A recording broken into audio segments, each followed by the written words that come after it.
Good afternoon and welcome to the Saturday Sports Special, the weekend edition of TalkSports. Well, our guest this week is someone who has given almost 6 decades of service to sports in the Caribbean. Yes, and I say Caribbean meaning the entire Caribbean region. I said Caribbean because though she was born in Jamaica, she lived most of her life in Barbados and basically touring the Eastern Caribbean. But her contribution and service to sports had regional and international implications. Well, let me welcome Mrs. Kathy Harper-Hall, a name synonymous with sports in the Caribbean, particularly in the administration of netball and boxing. But in our discussion this afternoon, she will also provide insights into her involvement in other sporting disciplines. Let me welcome and say good afternoon to Kathy Harper-Hall, all the way in Barbados. Good afternoon to you, Mrs. Harper-Hall. Good afternoon to you, Michael, and thanks for having me on your program. Well, I want to thank you for accepting our invitation to be part of the program. Even in your retirement, you are still kept busy. Oh yeah, very busy. Yeah, because I know you're moving from one basically from one assignment to another, and here you are now talking to me about sports. So for the next 2 hours, we'll be doing quite a lot and Okay. talking about quite a few. So first of all, Yeah. if you can probably give us an introduction to Kathy Harper Hall and your involvement in sports from a very early age. Okay. I was born and raised in a very small village in very small rural village in St. Andrew, Jamaica. My village was called Border because it was the border of two parishes, St. Mary and St. Andrew. And I grew up. It was more like a family village because most of the people who lived in that village were family members. I grew up in a home with two loving parents in a Christian home. My parents had 12 of us, six of whom have unfortunately passed. But I started my career in sports from Sunday school. The church we used to go to Sunday school was on a hill, and we used to have fun running up and down that hill. And I could remember when I was around about probably 7, 8 years old that I planned the first race up the hill from the bottom of the hill to the church among us and Sunday school children wearing our Sunday school clothes. And that was really where my what should I call the joy I had of getting involved in organizing things. That is where it really all started. I but during my primary school days, I was not really very much involved in sports because there was not very much happening in sports at where I was going to primary school. But when I went to secondary school at the Oberlin High School and Lawrence Tavern, it was 5 miles away from home. And at that time, all the transportation that we had was a milk truck and a bus that was going in the opposite direction. The bus when I'm going to school in the morning, the bus will be coming up, and when I'm coming home from school, the bus will be going down. So I couldn't get the bus. And then the milk truck had a lot of men on it, and my father decided you are not going to ride on that milk truck with all those men on it. So I had to walk the 5 miles to school every morning and the 5 miles back home. And then I decided, okay, this is kind of crazy. And the school was a boarding school, and I had friends at school. So I would leave my things with my friends at boarding school, and I would run home from school, and I would run back to school in the mornings and go to the boarding section and change my clothes and get ready for school. And that is how I actually started running. By that time, I was like 14 years old. And I picked up running there. I competed for my high school. Then when I went into teachers training college, I competed for my teachers training college. My pet events were the 200 meters and the long jump. And my track and field career took me straight on to when I went to university in England. I continued. I was part of Chelsea College of Physical Education and Sussex University, where I did my physical education degree. And I competed then and there, but I never made it to national. Once I was called to trials in Jamaica for a CAC Games, called to trials, and then I got injured, so I never made it there. So I was never a national athlete. Neither was I ever a national netballer. Then when I got involved in netball was when I actually got involved in teaching as a physical education teacher. And the late Leela Robinson got me involved, and she got me involved in umpiring. She got me involved in coaching. She taught me how to coach. She taught me how to umpire. And then she would order me to go all over Jamaica when she's ready, because she was one of those persons who didn't ask you if you were going to go. She was telling you that you were going. And we were umpiring matches all over the place. And I was coaching my high school, and that is how I got involved in netball. Then I came to Barbados in 1970 as a physical education teacher, and that again was a mystery, because I came to Barbados on a vacation. I ended up being offered a job that I couldn't take at the time because I was on paid leave from my teaching job in Jamaica. So I really couldn't take the job in Barbados because it would have been illegal. So I offered to spend some time at the school until they found someone, which they never even tried to do because they felt that they wanted me. So they never even tried to find anyone. I went back to Jamaica and I was released because I was on a bond. Having received a Commonwealth scholarship to study in England, I was on a bond in Jamaica. But I was fortunate that my Minister of Education decided that Barbados was a Commonwealth country and I had a Commonwealth scholarship, so they would release me to come back to Barbados. So I came back to Barbados, and that was 1970, and here I am, 51 years later. I got here, and then as soon as I landed in Barbados, I got involved, because of netball, I got involved with what was then the Netball Schools League. And before I knew it, I was asked to be secretary of the Schools League. Then the Schools League was running only schools competition. The Schools League was a part of the Barbados had what they called then a boxing board of control, and another netball agency called the CDNA. And all three of those came together to make up what was then what was supposed to have been the national body for netball, which was the Barbados Netball Board of Control. Here I was again as a representative of the school league on this board. And there were a lot of things going on then and there for the first 4 years. Then there was a decision taken that the three organizations should really come together and form the Barbados Netball Association. So I ended up being a founding member of the Barbados Netball Association in 1975.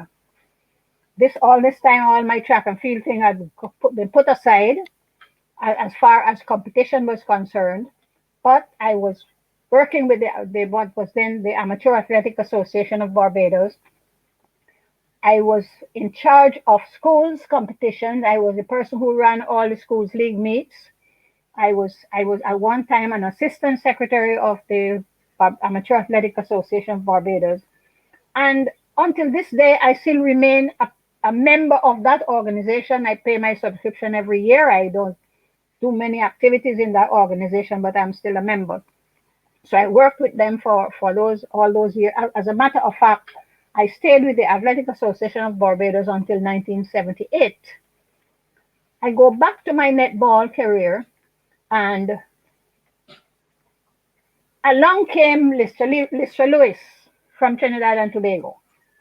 And Lystra was, at that point, the household name in netball in the Caribbean. And Lystra was going from island to island, running workshops, courses, etc. And the first one she ran in Barbados, at that time I had only had a preliminary award that I had gotten in Jamaica as an umpire. And Lystra came and she had this course, and in her opinion, she thought that I was good enough to get the intermediate award. So she started off, I got this intermediate award, and she was also very sure that I could be a trainer of umpires. And in 1972, they had a cabaret netball tournament in St. Kitts. I was not there. I received a call from Leela Robinson telling me that the Netball Association, which was up until then the West Indies Netball Board of Control, that they had appointed an umpires committee and that she had put me on this committee. And I said, why? She said, because I think I have confidence in you that you can do a good job with this. And that was when I started then with what was then Caribbean Netball. And since then, since 1972, I have not left Caribbean Netball. I am still a part of Caribbean Netball because I am part of the executive committee of the current administration as past president and the person in charge of the umpiring program. Okay, I go back a little bit then to 1975, 1974, when it was agreed that in order to bring the Cayman Islands, Bermuda, and Bahamas into the family, the West Indies Netball Board would be renamed the Caribbean Netball Association. And so we had several meetings, and in 1974 here in Barbados, the decision was taken that the West Indies Netball Board would be dissolved and the Caribbean Netball Association would be formed. And as I have been on the executive of that. Well, I've been on several committees, all the committees of that since then, until 1982. We had a 1984. We had an annual general meeting in Dominica, and I ran for the position of vice president. And when the elections were over, I did not get on the executive. The president, at that point, Mrs. Lewis was president and Barbara Chandler was secretary, and that was for quite some time. And at that meeting, the tables were turned. Barbara was elected the president and Lystra the secretary. There was some objection raised as to why this would happen, why it just turned, and after the election, people were, instead of objecting before the election, they objected after. And so Ms. Chandler became very upset and she resigned. But since she resigned as the president, the person who was elected first vice president automatically had to take up the chair of presidency. And the second vice president went to first vice president. And I was the third person because I was the one that had lost. I was the third one and I was the one who had lost. So they decided that I would be the second vice president. And that is where I started as an executive member of the Caribbean Netball Association. And I have been on that executive consecutively since then. I've not left. I've held position of secretary treasurer when it was secretary treasurer. Then when the roles were separated, I was secretary and I was vice president. And then I became president in St. Kitts in 1996 and served that organization for 20 years as president. And then here in Barbados in 2016, I decided, look, I've had enough. No one person should be holding one same position in any organization for so many years. And no one was stepping forward. But I managed to convince Mrs. Rufina Paul from St. Lucia that to take over the position, and she agreed. And so in 2016 here in Barbados, Mrs. Paul was elected president and I was then the immediate past president. Any reason why during those years, Mrs. Cathy Harper-Hall, that women in particular were not showing interest in leadership in a sport that was pretty much dominated by women? I think one of the main reasons why a lot of women didn't show leadership position was the fact that the association had no funds. And every effort that was made to get sponsorship, we found that all the sponsorship, the corporate sponsorship, was going to cricket and football, and netball was going nothing. So when you were in leadership position in netball, you find that you have to be spending your own money to get things happen. And a lot of young people, the younger people, especially in the Caribbean, wouldn't have that kind of facility to, as most of them are saying, not, no, I can't afford to do this and I can't. And I think that was one of the deterrents. It might not have been the only one, but it was one of the deterrents. The fact that there was no funding, and when you had to travel, you had to pay your own airfare, you had to pay your own accommodation, and you had to look after what needed to be looked after. And the only thing you could depend on is that if you get gate receipts at the tournaments, etc. So I think that was one. And also, I find that in those days too, not too many women wanted to step forward and take positions. The whole idea of being in charge in those days. I mean, it has changed dramatically now. Women are stepping forward now, but in those days, really, they were not really coming forward as they should. Although all the associations had women presidents, every single association had a woman president. Uh, it's quite interesting of your journey, Mrs. Harper-Hall, and noting the fact that you actually started off as an athlete and more so in athletics, but Yes. got deeply involved in netball and particularly the administration of netball. Well, that was, as I said, thanks to first to Leela Robinson and then next to Lister Lewis, because Lister seemed to have seen me as the person to take over from her in the Caribbean when she was gone. And not just with the administration, really, but with perhaps the technical aspect of it, because at one stage, for 10 years, I was the convener of the coaching committee for not just for the Caribbean, but for the Americas. And I was also convener of the umpiring committee also for the Americas.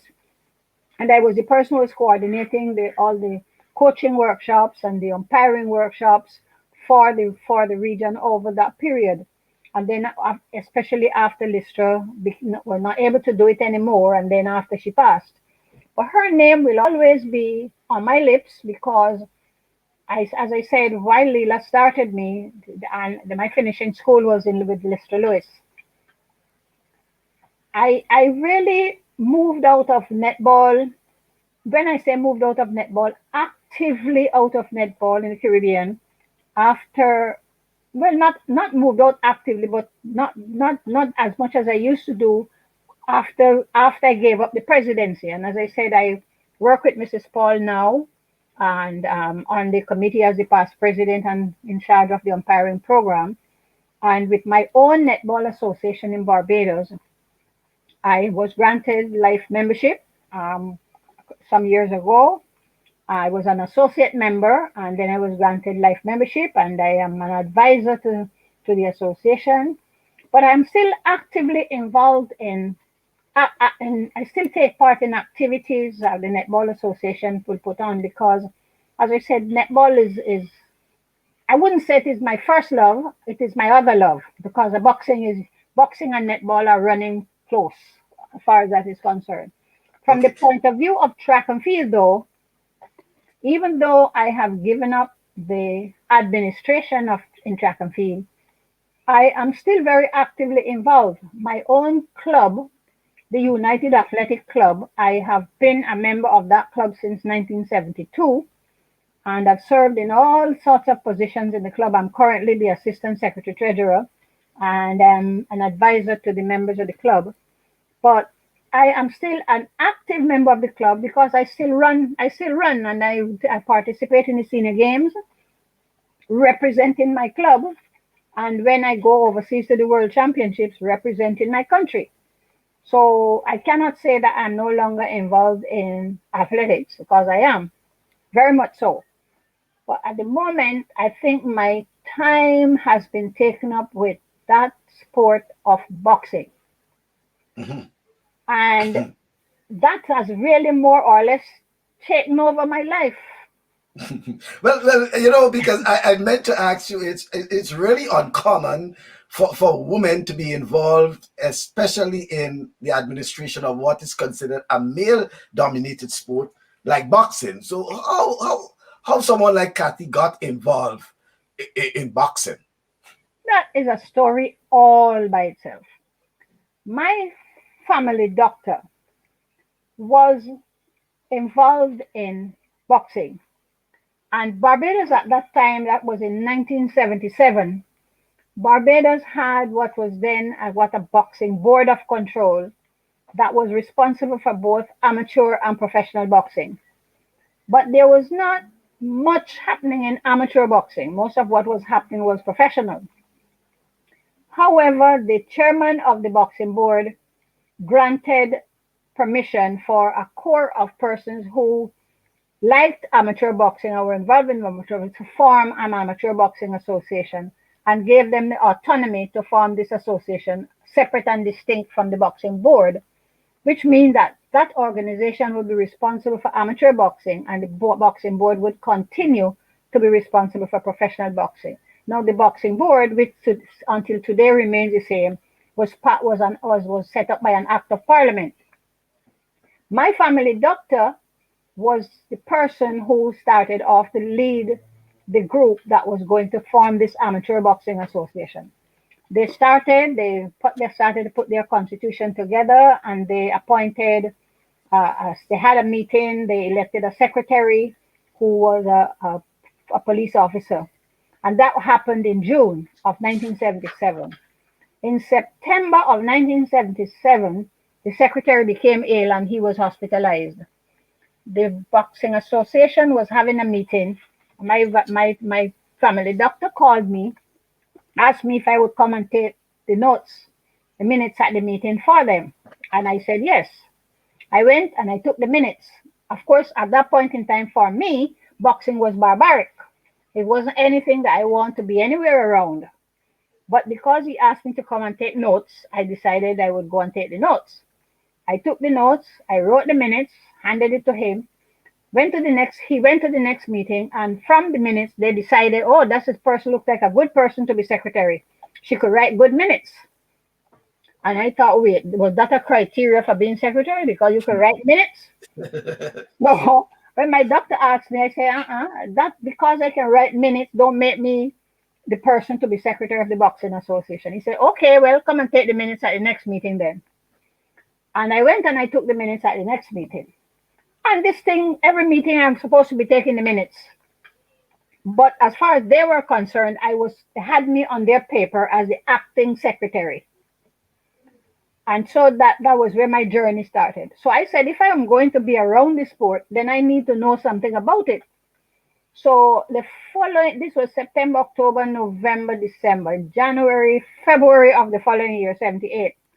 There was a workshop that was put on. They brought in an American coach from the referee judge from the United States to run a course to learn the rules for amateur boxing. And I said, well, okay, if I'm going to be in the sport, then I may as well go and learn these rules. So I went to the course, and much to my surprise, when they did the exam, I was at the top of the class. I don't know how that happened, and the men came to their own conclusion why it happened. But I ended up at the top of the class. I got the highest mark in the theoretical part of it. But then that is something you had to learn and regurgitate and put back on paper, so it was right. But I decided I was not going into any boxing ring. I was not going to be a referee. So I was accredited as a judge only. And so, but the most important thing to me was that I learned the rules. And it was then that I realized that amateur boxing was a very, very safe sport. And all my fears about it being a barbaric thing disappeared then. And so when they had their annual general meeting in June of 1978 and asked me to run for the position of secretary, I did. And of course, the rest is history. I have been on the executive of that association until today. I am now the general secretary. I have never left. I've been vice president. I've been secretary. I've been committee member. I was never president because I never wanted to be president ever. but I held every other position. At one stage, I was in charge of their competitions, and whenever they have seminars, workshops, I coordinate them. I get very, very involved in the whole my administration. Now, Caribbean boxing. In 1985, Austin Seeley, who is the father of Carifta Games, decided that he wanted to make the 85 edition of Carifta Games that was going to be in Barbados a multi-sport Carifta. And he identified 5 sports, one of which was boxing. And so here I was again to get this boxing thing going. I was secretary at the time, and to get the boxing aspect of Carifta Games organized. So we had, there were 7 countries that participated, 7 Caribbean countries that participated in that Carifta boxing tournament. The following year in '86, Carifta Games again was in Guadeloupe. And we went to Guadeloupe for what was Carifta boxing. And it was there in Guadeloupe that we decided, okay, we are going to form a Caribbean Boxing Association. And so a meeting was called in Antigua later in the year. We all went to this meeting in Antigua, and the Caribbean Boxing Association was formed in Antigua. And my president from Barbados, Dr. Wilson, he became the first president, and I became the first secretary, and was secretary for almost 20 years. Nobody else wanted it. So Caribbean boxing started there, and we have had over the period we had 22 Caribbean championships, including some of them were just Carifta on age group tournament. And then we decided it was kind of becoming costly to have the Carifta one time of the year and the seniors another time of the year. So we combined them. And so we reached a point where up until 2006, we had a Caribbean championship every year. And then in 2007 we had a tragedy, I would have to call it, where we went to St. Martin, and things happened in St. Martin, and the whole tournament was called off after we all got there. And since then, we never had another Caribbean championship. Then in 2014, we were going on limping and limping. Caribbean boxing was limping and dying between 2007 and 2014. For 7 years, this Caribbean boxing was just limping and dying, limping and dying. And in 2014, I approached the president of my Olympic Association, Mr. Steve Stout. And I sat him down and I had a conversation with him, and I said, look, we need to do something about boxing. He was then the president of CANOC, the Caribbean Association of National Olympic Committees. Yeah. And I sat him down and I said, Mr. Stout, we need to do something about boxing in the Caribbean. It cannot go on like this. It will die, because it is dying. And he asked me what I wanted to do. And I said, I would like to call a meeting of all the presidents of the Caribbean boxing in Barbados, and let us see what we can do together. We can do. And he offered to sponsor the meeting. The Olympic Association would pay for the accommodation for the persons that would come for 2 nights, the night they arrive and the next day when they leave. And they would provide the refreshments and so on. And people would pay their airfares and come on. And we had that meeting, and 14 Caribbean countries came. And we then invited the then president of the Continental Bureau, who was Domingo Solano from Santo Domingo. We invited him to the meeting, and he came. And at that meeting, we took a decision that whatever happens, we are going to bring Caribbean boxing back. Because one of the things that had happened was that the International Boxing Association had said that Caribbean Boxing Association, they would no longer allow us to have the Caribbean Boxing Association, because they would only recognize one organization in each continent, and that was the Bureau, the Continental Bureau. So we could not have our Caribbean Boxing Association, and therefore we could not have our Caribbean Championship. And we decided to take the bull by the horn, and regardless of what international body is going to say or do, we were going to have our Caribbean Championship. And so we decided to call it the Caribbean development boxing tournament. They can't tell us that we can have a development tournament. We had the first one in Guyana in 2015, and that was really a success. And I worked with the Guyana Boxing Association, actually did all the paperwork from right from my house. I was doing all the paperwork for that tournament. Although the tournament was in Guyana, then I went to Guyana 3 days before the tournament to work with the then president. We had the 2016 one in Barbados, and that again was really, really, really a hit, a real hit. At that one, we managed to get the president of the International Boxing Association. He actually came down to see because we told the international body that whether they want to recognize our organization or not, we were going to have our tournament. And he decided he wanted to come and see what it was all about. And he came, he saw it, and he made us some promises, which were never fulfilled, but he made us promises. He made promises that he was going to give an amount of $25,000 toward the tournament each year, and he was going to give each association equipment, and he was going to give each association bring all sorts of promises. I must say though that when we had the tournament in Barbados, the international body did give us a lot of equipment to have the tournament. And what we did, we got so much of it that every country that came to the tournament went home with a bag. We gave every country. We had so much of it that we could give away, give everybody like 2 or 3 pairs of gloves, headgear, hand wraps, etc. We got some bags and we filled them up and we gave every country that came. I think we had 14 countries here and everybody got a bag to go home with. Well, 2017 we had the tournament in St. Lucia, and again I worked with St. Lucia. David Christopher will tell you that when I worked with him throughout that whole tournament, went to St. Lucia. Wherever I go, wherever there's a tournament, whatever room they give me to live in became the office of the tournament, the storeroom of the tournament, everything of the tournament.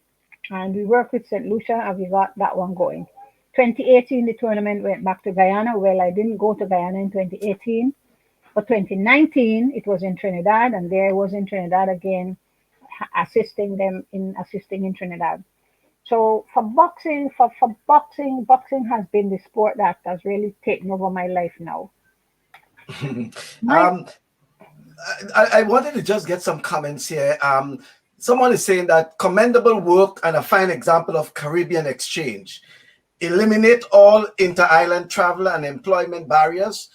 And he says, Grenada benefited tremendously from the skills and talent of our Caribbean brothers and sisters between 1979 and 1983. And a name that you might be familiar with, that's Barbara Simpson. She's from Grenada as well. Great program. Kathy has good institutional memory. Even at her age, she's running through the years as though it was yesterday. I had the pleasure of meeting Kathy in the 1980s and learned how to score in netball from her. She goes on to say that I also worked with her with CHLP, a very successful program, something we'll talk about later on. Lots of the young people who were in that program are great leaders in Grenada today. Kathy? Yes, please. Okay, that is another chapter in my life. The Caribbean Healthy Lifestyle Program. That's what CHLP is. Mm-hmm. And when I retired from the National Sports Council in Barbados, in 1998, I was offered a job with the Commonwealth Sports Development Program, which was an organization set up by Commonwealth Games Canada in the Caribbean.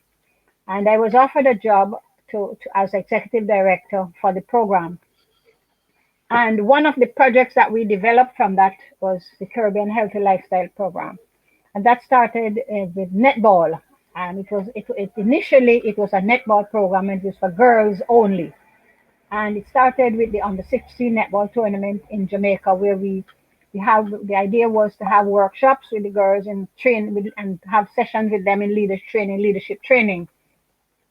We had that first workshop in Jamaica and in 2000, and in 2001, the Caribbean Commonwealth Sport Development Program sent us an intern, a young Canadian intern, and she was based in St. Lucia. And Theophila Charles from St. Lucia was the person who was kind of I was the administrator. Theo was more like a technical person dealing with it, and she was assigned to Theo in St. Lucia.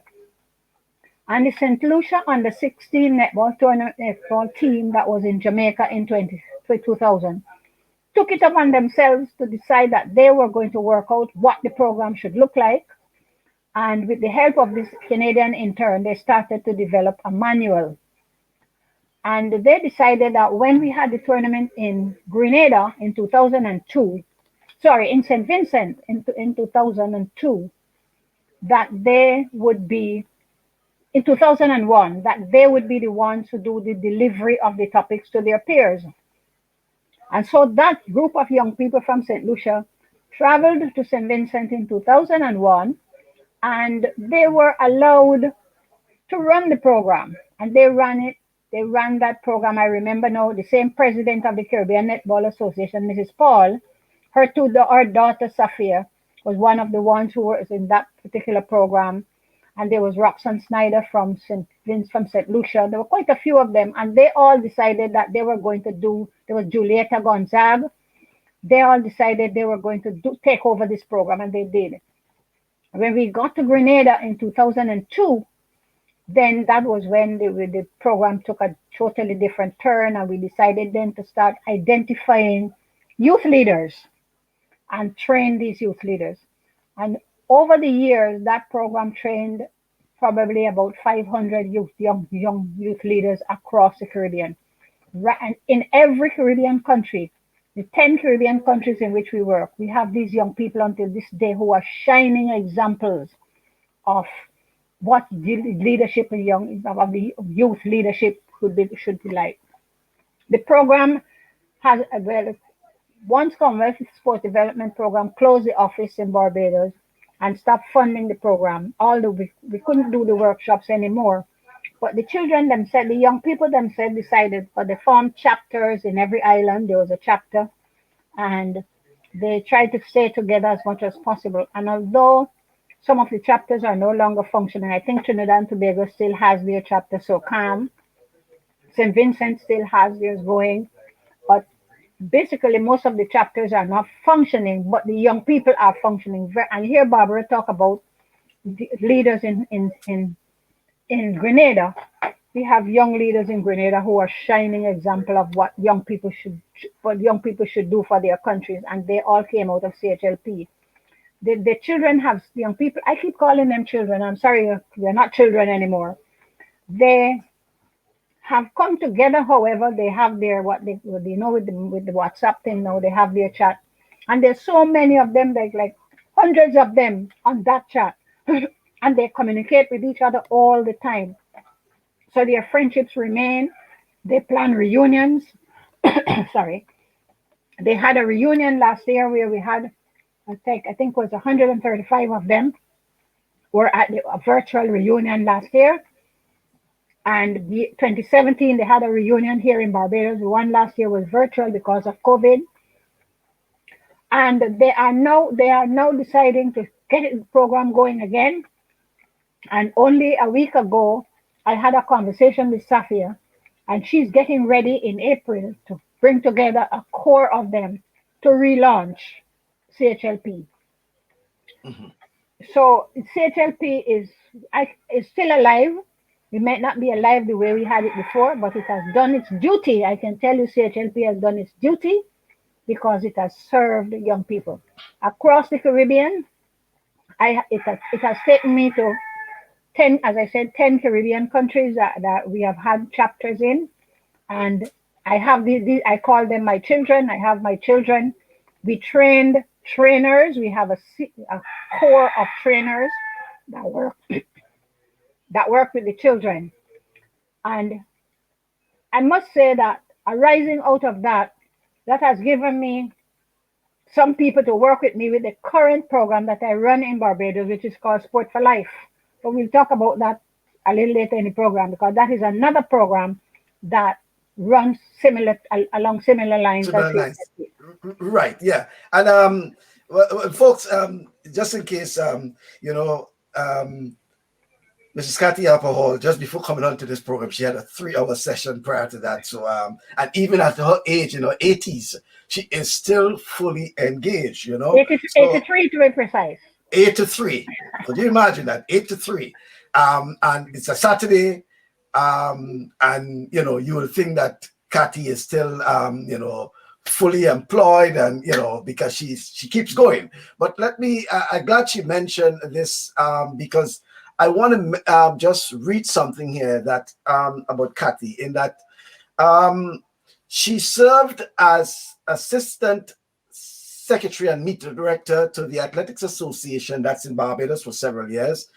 She is a founding member of the Barbados Netball Association, serving in the capacity of president, vice president, secretary, and director of that organization over the years. As executive officer for the Commonwealth Sports Development Program, previously based in Barbados, serving that organization as administrator and coordinator of the Caribbean Coaching Certification Program, and as the regional coordinator of the Caribbean Healthy Lifestyle Program, and as vice president and secretary of the Barbados Boxing Association, serving that sport continuously for probably 40 odd years. So this is some of the things that she was speaking about. And her role she was president of the Caribbean Netball Association, something that she had passed on the baton, and then the secretary of the Barbados Boxing Association, the regional coordinator of the Caribbean Healthy Lifestyle Program, which we just spoke about, the program director for Sport for Life Barbados Incorporated, public relations officer of the Arlene School Alumni Association, and coordinator of the Barbados Inter-Alumni Association Athletic Championships. In addition, Cathy Harper-Hall is a qualified trainer of netball coaches and umpires for the Americas region, a member of the Education Committee of the Barbados Association of Netball Umpires, and General Secretary of the Organization of Caribbean Administrators of Sports and Physical Education, an organization recognized and supported by CARICOM to further the cause of development of sports across the region. So a very broad, CV for Cathy Harper-Hall. And as she indicated, at the age of 83, Cathy Harper-Hall is still much involved in sports in the Caribbean, and seems just not prepared to give up as yet, because she still has hope that there will be women who will want to come forward, and hopefully will inspire other women in the Caribbean to come forward to be in leadership position in sports. And when we talk about sports, not just in what we consider to be the women-dominated sports, but also in sports that predominantly had male domination, as indicated, boxing as an example. And she didn't just got involved in boxing, but she also learned the rules of boxing. So she, had an idea of officiating in boxing, and not just as an administrator, but as an official. Cathy, quite an impressive curriculum vitae, and as someone put it here, impressive. It's Women's History Month, so we celebrate you, Mrs. Cathy Harper-Hall. Yeah. Thank you. Yeah. So, we just mentioned briefly about the Caribbean Healthy Lifestyle Program, and also your involvement in the Sport for Life.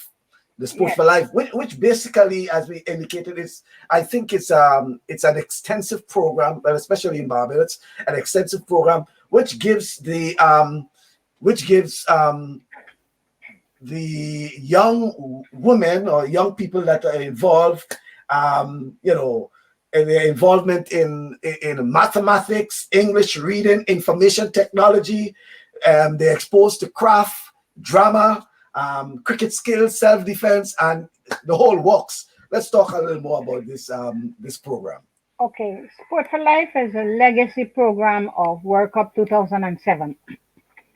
It was brought to the Caribbean by Sport for Life International through the International Cricket Council, because they felt that after Caribbean countries spent so much money refurbishing their respective facilities to facilitate World Cup 2007, some sort of legacy should be left behind. And so Sport for Life International introduced Sport for Life to the Caribbean. One was in Barbados, it was in St. Lucia, it was in Trinidad, and it was in St. Vincent, and there were plans to do Jamaica and Antigua, but those two never got off the ground. The centers were set up, and basically the centers were set up by corporate companies that provided the equipment. The I was asked to be the program director for the Barbados chapter, and that was in 2008, right after World Cup was finished. We started off. The Cape Shepherd gave us 21 computers. Those were the good old days of desktops. And we had the 21 computers and a printer. And then the Kensington Oval gave us a room, because the idea was that the centers should be set up in the cricket facilities that were upgraded. The program was supposed to be a cricket-based program, and the children who are involved in this program should be young boys. At first, it was boys. No, mine is both boys and girls, but it should be boys who had an interest in cricket. They liked it. They were not cricketers, but they liked cricket. They would have liked to get somewhere in the sport. They were not doing very well at school, and they were the ones that, the kind of children that the teacher tell boy, go outside. You're giving me too much trouble. I don't want you in my class. Those were the ones that were recommended. The children who were considered to be the troublemakers in the class. So the idea was they like sports. They would want to go and play sports all day long. They don't want to do any schoolwork. So they're not doing well in their schoolwork, but they like their cricket. We started off at first with the National Sports Council. We run a summer camp. Every year they run a summer camp for 7 or 8 weeks throughout the summer vacation. And we started with some of the young people who registered for cricket in the summer camp. That was 2008. And then in 2009, we decided to have the program on Saturdays. And of course, as I said, all run at Kensington Oval. Some of the same young people who were trained in CHLP were the ones who came over to help to work with these young people. And we chose the age group from 12 to 14 years. The Sport for Life program was supposed to be open to children from 10 to 16. But then each country would decide what age group you would take within there. And we chose 12 to 14. Right now we have up to 15 years old. And we started off with them. The information technology section, the idea was to teach these children how to use a computer as an educational tool, not to download songs, not to play games, not to go Facebook, but but to learn to use Excel, Word, Publisher. Learn to use a computer and learn how to use it to do research. We identified someone, an IT specialist. If of course it's a volunteer program, and we identified an IT specialist who gave up his Saturdays, and we sort of handpicked the people that we brought to work with the children. One of the main reasons why we're very careful about who we brought in as facilitators and as mentors to the children. One of the tenets of our program is that when a child messes up, you don't want to constantly remind him that he messes up. You want want the child to realize himself that he messed up and that there are consequences. And so we focus a lot on choices. And the motto of our program is that the choices you make today will determine the course your life takes tomorrow. And everything we do, we to revolve it around choices. So if a child chooses to make a mistake, chooses to do something that we consider this child messed up, what we would do with them is not to reprimand, but to sit them down and talk them through it. You need to explain to me why you did what you did. What drove you to do this? How could you have done it differently? What else? What have instead of taking up a rock and throwing it and hitting somebody else because they called you a name? What else could you have done? And I say, you tell me at least three other things that you could have done other than take up the rock and hit them. And they themselves will they'll tell you that, not you telling them. And by the time you are finished with them, they are the ones who will determine whether they should be punished or not punished. Sometimes I have had some of them even tell me what punishment I should give them. But the thing about it is that in the end they realize that what they had done they ought not to have done. And invariably, I'm not saying it happens every time, but in most of the cases they will not repeat what they did.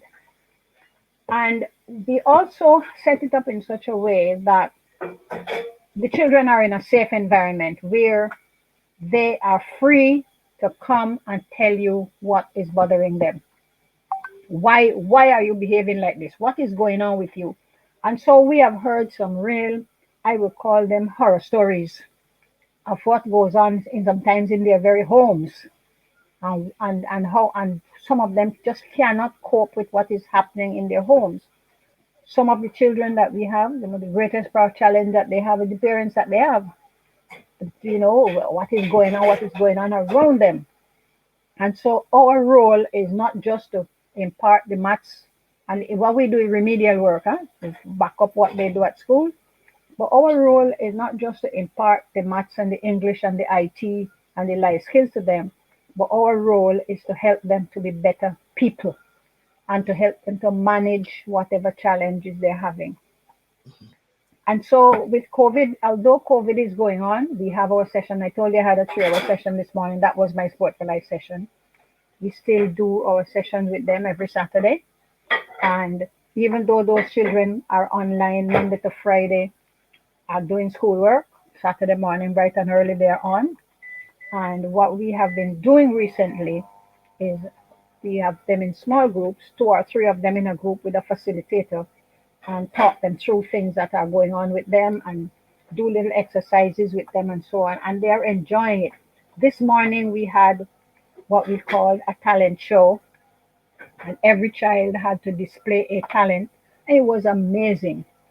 Some of them shows what they can draw, some of them shows what they could sing, some of them shows what they think that they how they could use a computer or the things that they have been able to download and set up. All sorts of things that these children showed talent that they displayed.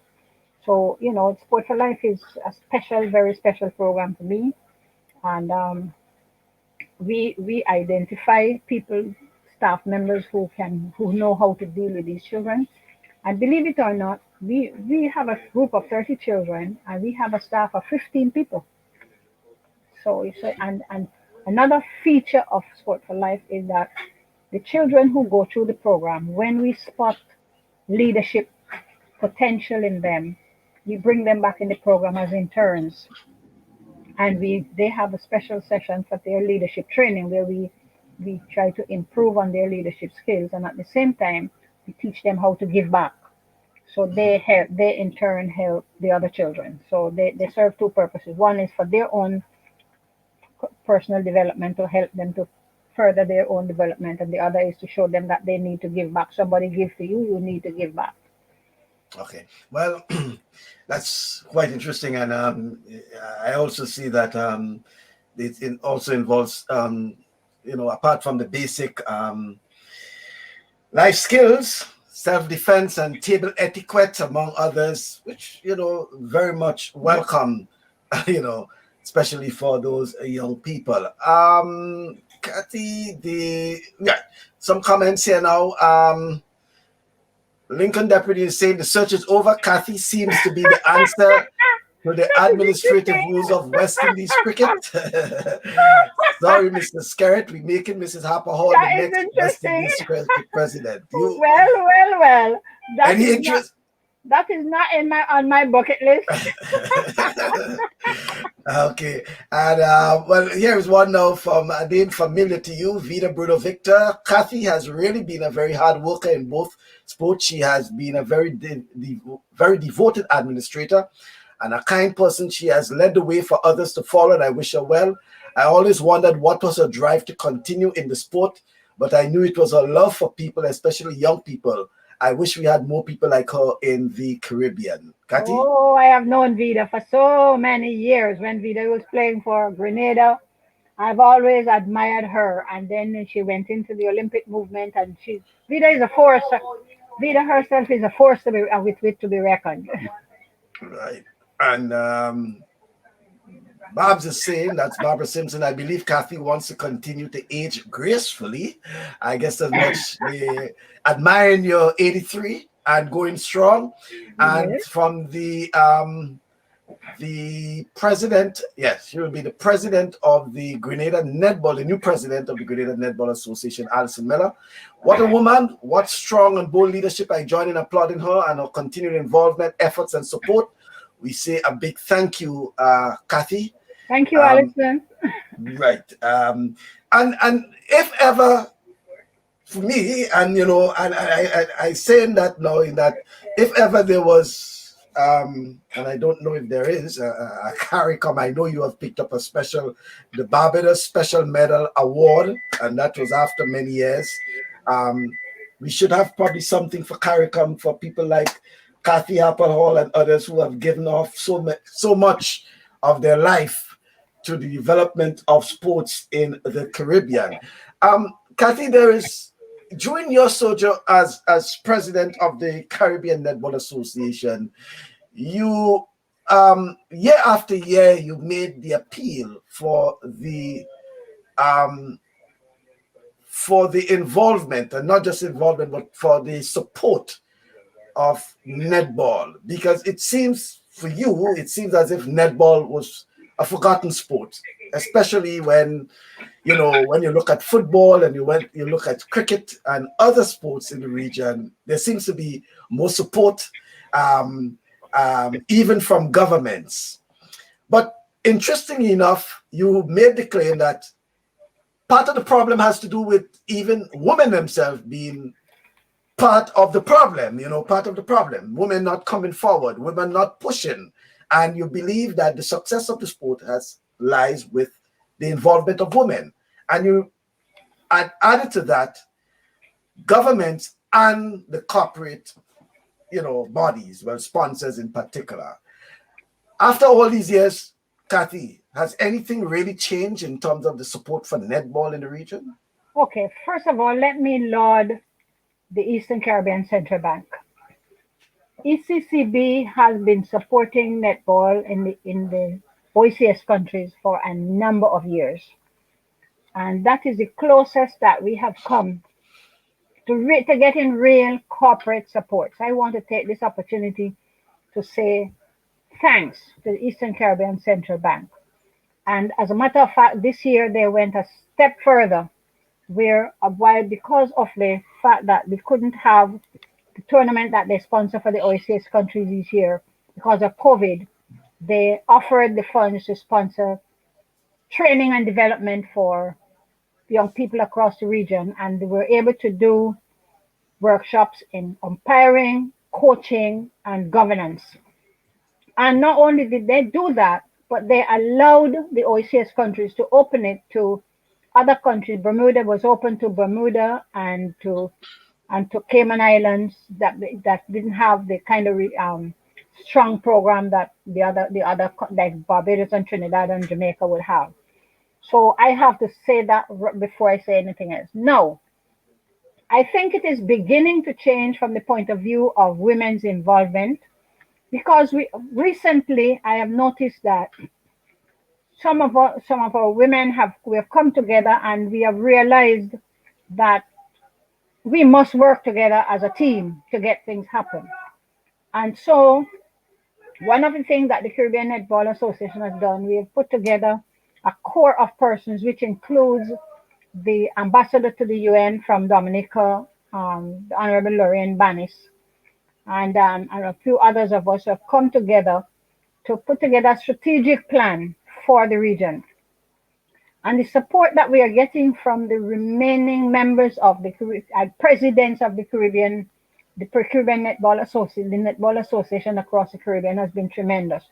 So I think that is one step we have been making where more people are coming forward to see if we can push our sport. Unfortunately, though, the corporate sector is not coming forward as we would have liked them to come forward.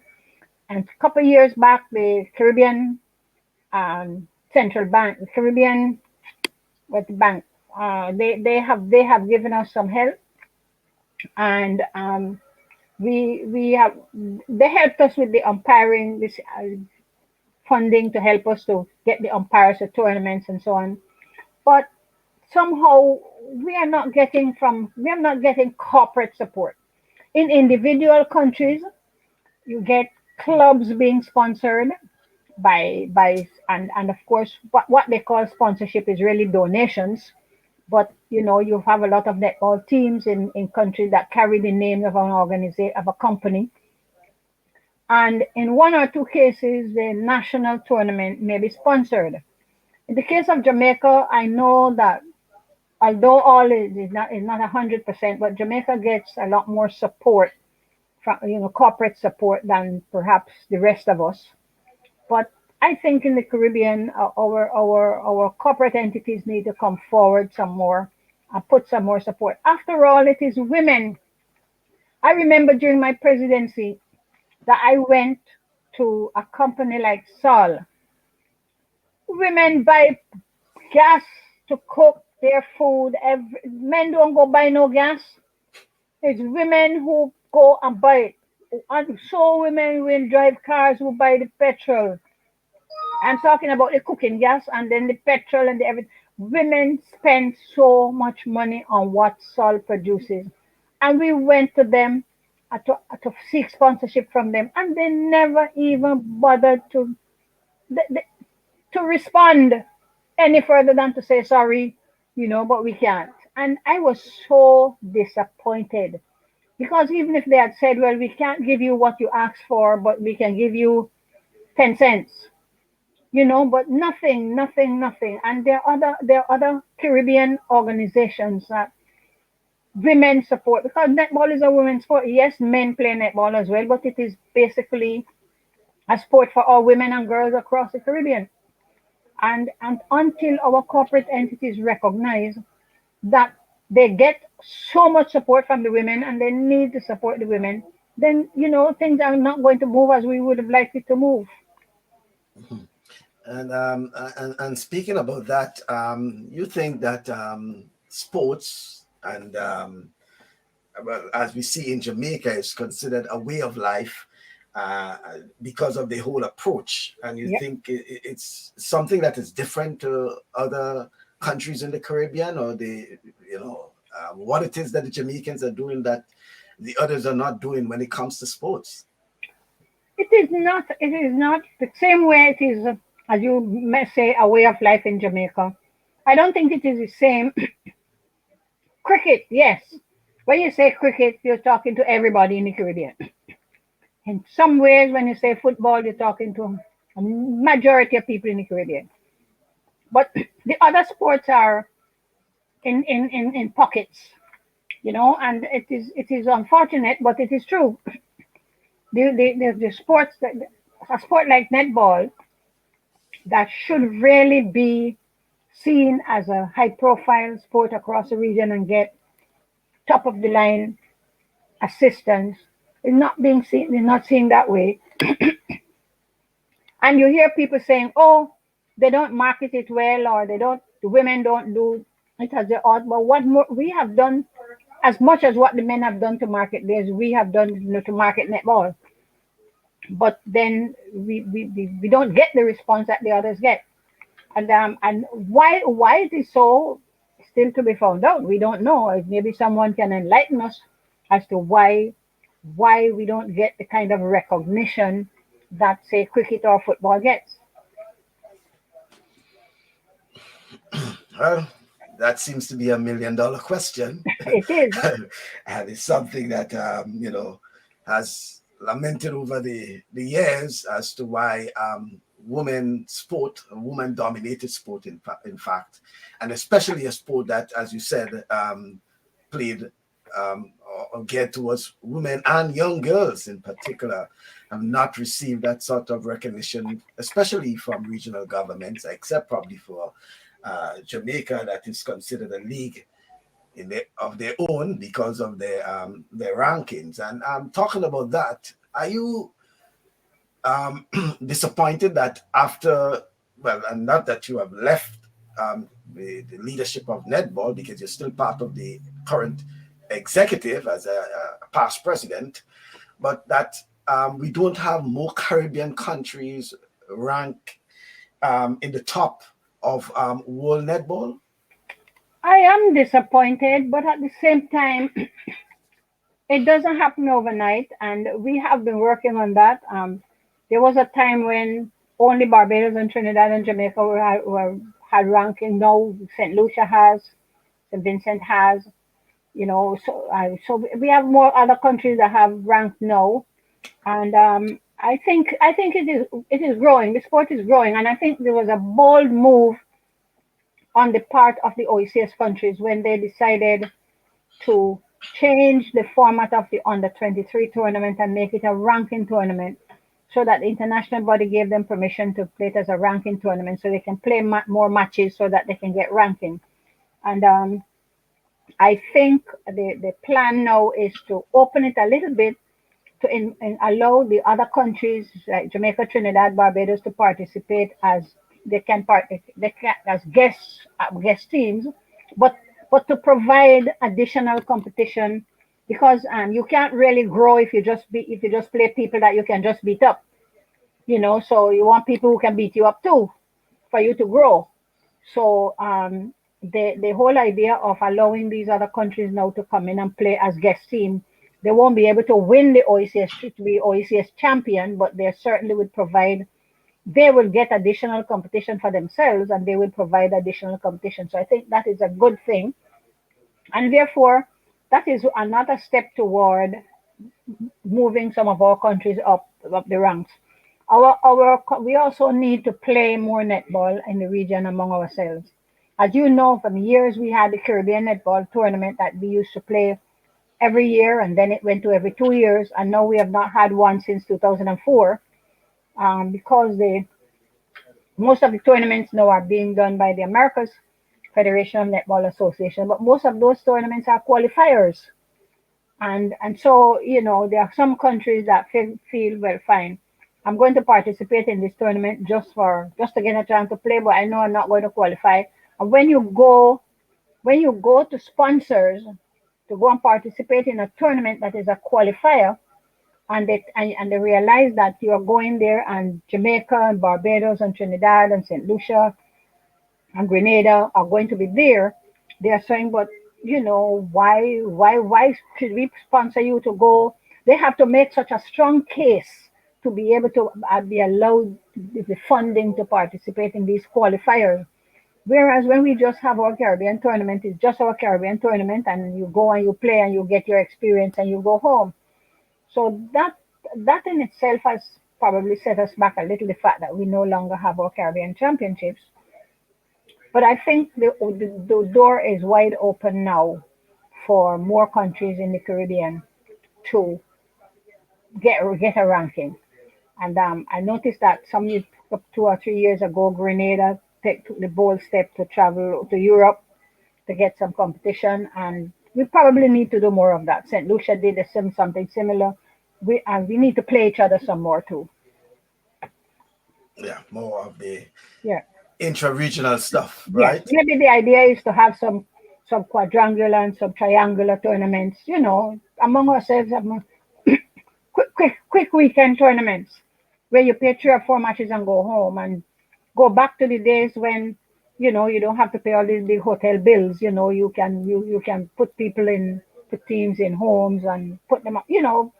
find a way. We need to find a way where we can have some of these play each other some more. And what's about the development side? You know, the coaching aspect in particular, and I know you're part of the, the coaching education program. Do you think that we need more women to come forward to be umpires, to be coaches, to get involved, not just in the administrative of sports, but also in the officiating and the technical aspect of the sport? Our coaching and umpiring aspects of our post had fallen by the wayside quite a bit over the years. Um, Fortunately, we are coming back, and as I said, the Caribbean Netball Association just assisted with the assistance of the Eastern Caribbean Central Bank. We just put on course for umpiring where we had 84 people registering for that. Some of them didn't finish it, but 49 people finished and did the examination, and 48 out of the 49 passed the exam. We had the Americas Federation putting on a coaching seminar. And the Caribbean Netball Association also put on the coaching one. The Americas Federation did an umpiring one. So we are coming back. We are now coming back.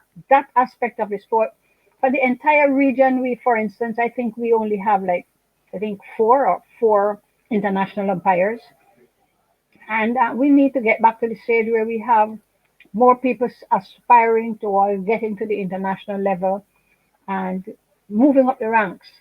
So right, there is a coaching course going on now that has been put on by the Americas, and I think I was told that there were 35 people who were registered for that course and doing that course at the moment. So work is being done to bring coaching and umpiring back, but it is going to take a while because these people are now starting at the bottom. It's going to take a while for them to, because there's a process that you have to follow to before you get to the highest level of either the coaching or the umpiring. But it is, every journey starts with the first step, and so we are moving up. Just as cricket had its share of attention from the regional politicians, do you think that netball needs a seat at the table at the CARICOM level? Oh, certainly we do. Certainly need somebody to talk about it from the women's perspective. I mean, this is something that is happening for the women of our region, and there ought to be somebody there at that level who can put in a word for netball. And I mean, CARICOM can't fund it, they don't fund anything, but they could at least encourage their respective ministers of sport to get more involved in the program, in the development of the program. I know in some countries, in some Caribbean countries, the respective ministries of sport are responsible for, say, running the schools program or the youth program or whatever. In Barbados, they run the primary schools netball tournaments. In Dominica, and I think in St. Lucia and in Grenada and in St. Vincent, the ministry runs the schools program. But I think they need to get beyond just running a schools program. The governments need to get more involved in funding programs for at the national level as well as the yes, you need to do the grassroots level, the bottom level, because if you don't have a proper foundation, the superstructure is going to topple.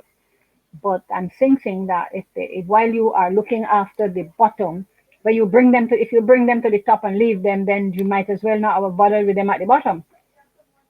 So I think more attention needs to be paid to the netball right across from the bottom until they get to the national level, until they need the assistance to get out there and step out of the box and go and find competition elsewhere. I know Barbados took a step last 2 years ago and brought a team from the African continent here, and they were planning to do similar this year, but then COVID killed everything that we're planning to do. But we need to either bring the people to us or we go to them. Okay. Um, Bob Simpson is saying, excellent point. We need to play more among ourselves than traveling far north. Jamaica is ranked high enough to pull the other islands up. And obviously, when you refer to Jamaica, is because of their top rankings among with the Australians, I think New Zealand and England. And Kathy, just looking at netball itself, not just in the Caribbean, but we're seeing more African countries involved. Apart from South Africa, you have Malawi and all these countries and playing, competitive netball. Well, the African continent got a lot of help from the International Netball Federation. They got a lot of help for their development program. Help that we didn't get, the Caribbean didn't get, the Americas didn't get. And so you can see the fruits of that labor now, that they are rising up and moving away and running away and leaving us. And we need to find a way to pull ourselves together and work together, so that we just like the African countries. I'm not sure how they managed to. The funding was there for them, that they were able to have their development programs, and they were able to have their tournaments and move from country to country and so on. And so something like that needs to happen for us. But how it will happen, I'm not sure. I'm not sure that the international body is going to do that for the Americas. The opportunity to do it that we have already lost, because we had a president from the Americas for a number of years. So we have lost that particular opportunity now, because I doubt very much that a president who is not from here will want to be looking after us as much as they would have looked after. Not that they wouldn't look after us, but I don't think we are going to get the same looking after that Africa got. Kathy Harper-Hall, after more than 60 years and counting of service to sports, I say and counting because I don't know about the uncounting part. Yeah, because you're still in it, I should say. And do you think that, and when and then in reflection, do you think there was something else that you could have done? Do you think are you disappointed that there are things that you have not accomplished, things that you have set out to accomplish and you did not? And in reflection, you wish you had the time that you could have? I mean, what's your thought pattern in terms of accomplishment, in terms of what you wanted to achieve in terms of sports and your contribution to sports in the Caribbean? Okay, I was a teacher for 19 years. I spent 19 years in a classroom as a physical education teacher. And after I left teaching, when I left teaching, I really didn't, because I think my calling was to be a teacher. That is what I was born to be a teacher. But in 1978, I was called away from my teaching job, because it was felt at that time that what I was offering to one school and how my school was doing, Barbados the country needed to get it, and not just one school. And I was sort of talked out of giving up my job at my school to take a job in the National Sports Council, where I would be serving the country and not the school. And so I have always had a little bit of regret that I didn't continue as a teacher. Because when I went into the National Sports Council, I came straight out of technical into administrative. And I really didn't have, I couldn't say I didn't have the skill, but I didn't have the will. I wanted to be out there with the children. However, I served in the National Sports Council for 4 years as the senior coach, the person in charge of the coaching department, where I had like 40 coaches in 17 sporting disciplines that I was working with. And then I was appointed the assistant director of sport, where I was then in charge of as senior coach, I had just a few coaches with me. And then when I was appointed assistant director, I was in charge of the entire coaching department, where I had all the coaches and all the sports. And then the strangest thing happened. In 1982, I was at a tournament in Grenada, and I was called away to come back to Barbados to take up the National Sports Council as director. At that point, I didn't have a clue what you do as a director of sport. I knew what I was doing. I was looking after my coaches. But I didn't know what you do as director of sport. And but then if something had happened and the director was going home, and I had to come and take up the sport council. I fortunately I had a staff that knew the more about the organization, the administrative aspect of the organization than I knew, and so I formed a team and we worked together. And from August until June and August until January, I acted, and then they appointed a director in January. But then I continued in this position as assistant director right up until 1996, when the director was called away again and I was asked to take on the organization. Of course, in between there, when I realized that I had to be doing these kind of things, I had gone on to HONA and done a postgraduate work in public administration, so that because I knew nothing about running a government organization, I just knew about looking after children outside on the field and running my sports programs. So I did this postgrad work in a diploma in public administration and came back. And I acted as director from 1996 to 1998. And the question you asked me about my aspirations and what I found that in my mind, that I was getting somewhere. I had finally found a niche, and I was having my staff. We were going together well. I didn't think we had a perfect organization, but I thought we were on the road. And I acted for 2 years and 10 months. And then, because I was acting because my director was on a secondment somewhere, and they advertised the job and gave it to somebody else. And then asked me to train the person they gave it to. And at that point, I said, this is my point of departure.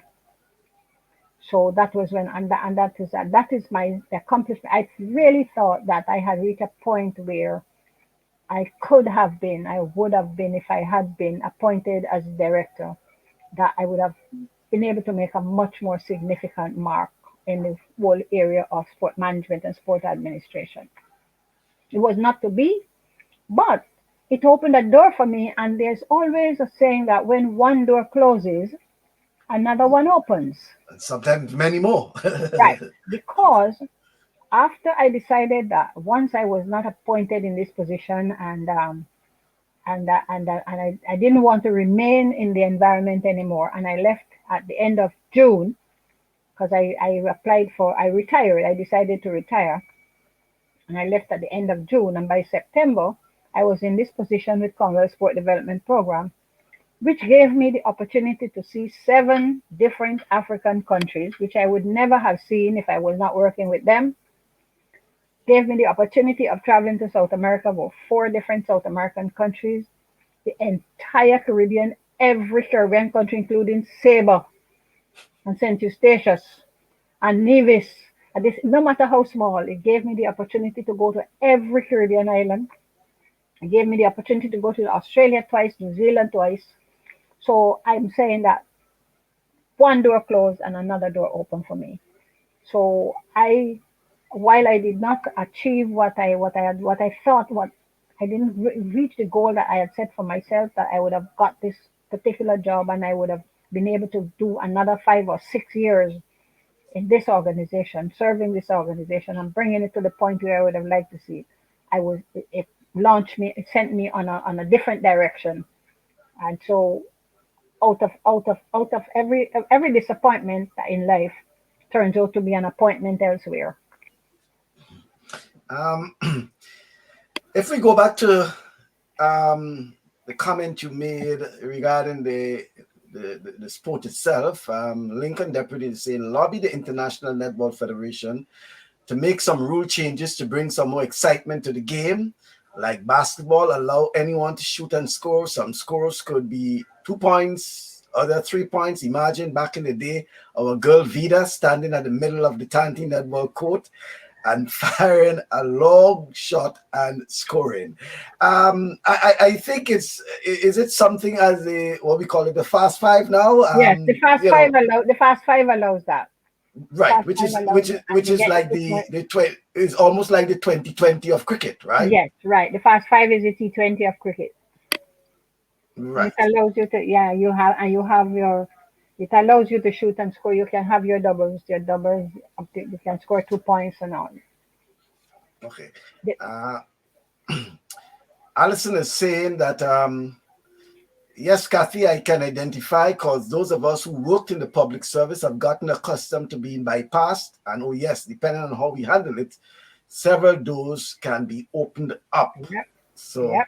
I in had your doors open for me. right, doors open up. And talking about doors open up, Kathy, earlier you mentioned about your involvement in athletics, and we didn't go too much into athletics, but for those who wondering that probably if it wasn't for COVID, Kathy may have been, might not have been speaking to me now. She might have been training, getting ready for senior games, because Kathy is a perennial competitor in the senior games. Yes, at the age of 80 plus, which she indicated 83, Kathy is a competitor in the senior games. Kathy, let's speak about a little bit about the senior games and your involvement in the senior games in Barbados. That again another story.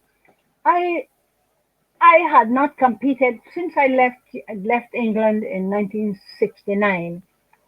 That when the last time I competed was when I competed for Sussex University in track and field in 1969. And I went back to Jamaica. Then I came to Barbados, and I was teaching physical education. I was keeping my body fit and so on. And then one evening in 2002, my grandson came home from school and said to me at Thursday evening, "Mom, I hear that old people running at the stadium Saturday. Are you going to run?" I said, "No, I didn't hear about any old people running." He said, "Yes, I heard. I heard him talking about it, that old people running at the stadium on Saturday. And I want to go and see these old people run." So he was so insistent. I mean, he was in first form in high school, and he wanted to go and see old people run. So my daughter and I, we decided to take him to the stadium to see old people run. I remember I had on a pair of shorts an armhole shirt, and I had on my slippers, a pair of sandals, and I went to the stadium. And then we looked out there, we saw these people. He turned around and said to me, "Mom, you could beat those people." I said, "But I can't go." At those days, it was such a fun game that you could just go out to the starting line and register, and they put you in the race. And he said to me, "Oh, I have a pair of software in my Auntie Marlene's car. I can go and get it for you." And he went and got this pair of software and come back, and I put it on my feet. And I went out there and I registered for the 100 meters and I ran. To my surprise, I won. So I won the 100, and the 200 was normally my event. So I said, when they come for the 200, I'm going to go again. So when they came to the 200, I went back out and I ran the 200 and I won. So I decided to go back in the stand and sit down. When they called for the 400, I looked out and I saw the same people that I had beaten in the 100 and the 200. I said, for the 400, I never ran a 400 in my life.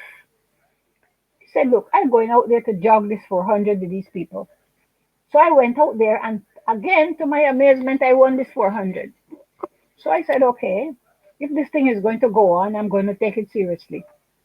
So I started to do a little bit of running about. No, I wouldn't call it training, a little bit of running about in preparation for the following year. I went the following year, which was 2003, and I took part in this thing. And I realized I won all the things I took part in. And that year, the Barbados government selected a team to go to the World Championships, and they selected all the people who won their races and who came second. And we went to the World Championships. And that first year I went, I ran the 400 and I got injured. I ran the 50 meters and then I got injured. And so I said, okay, that this thing is not for me. But when it came around the time to run the 400, I went out there and limp around in the 400, and found myself still winning the 400. And I didn't do anything else but that. I came home and I decided I liked what I saw, because when I heard them say 100 meters men, 95 to 100, and all of us looking shocked. How could anybody 95 to 100 be going out there to run?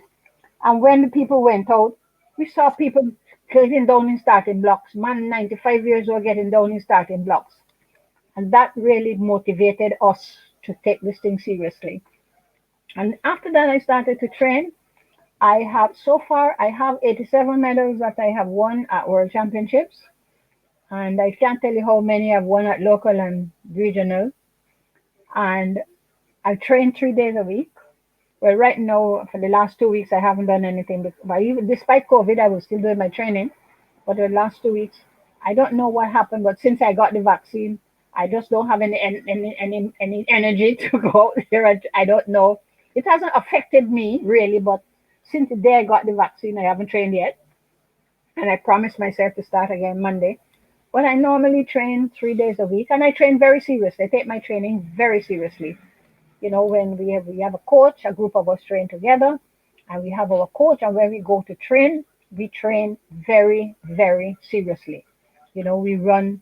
I mean, some evenings we're going to run 3 or 4 to 400s, and then we are going to do 60 meters, or 8 or so 100 meters, or 7 or so 50 meters. But we do take our training very seriously. I also do the long jump.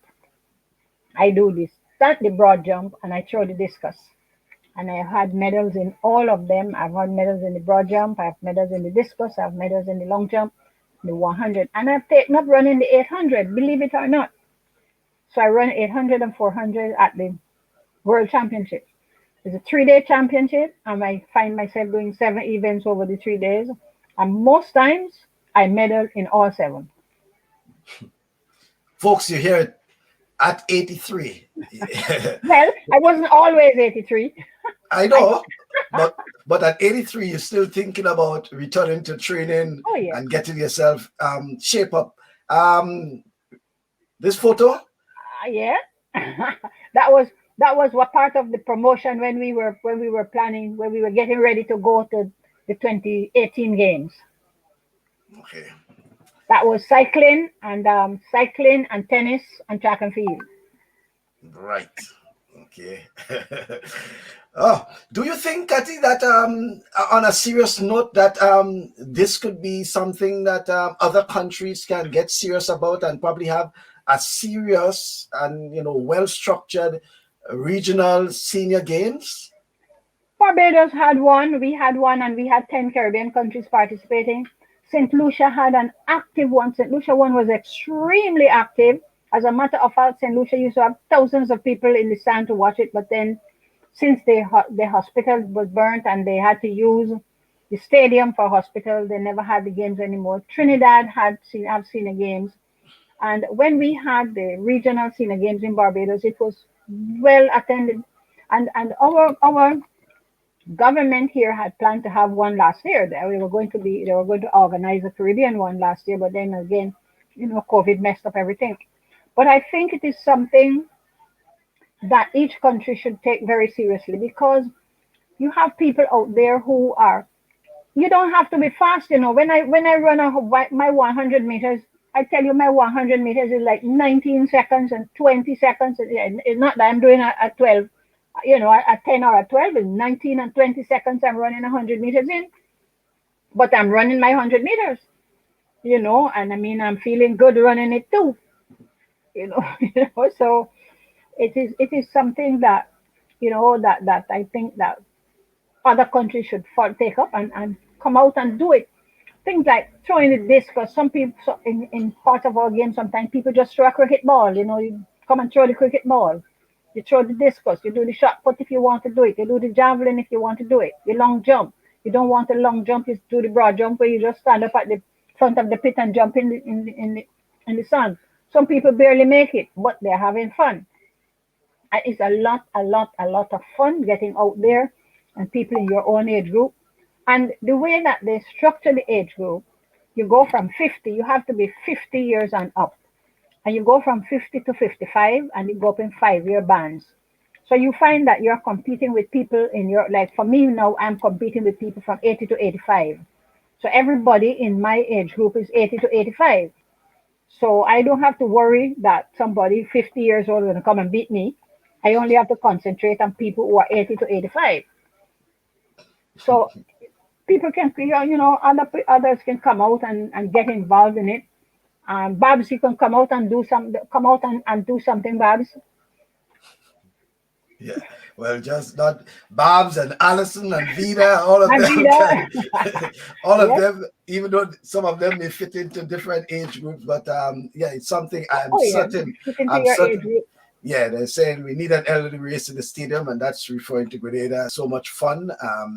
Someone is saying that that could be a lot of fun. You have the what you call senior games, but senior games in itself, because as the photo indicated earlier, it's not just track and field. You also had cycling as well, so you Yes. had other sports involved, right?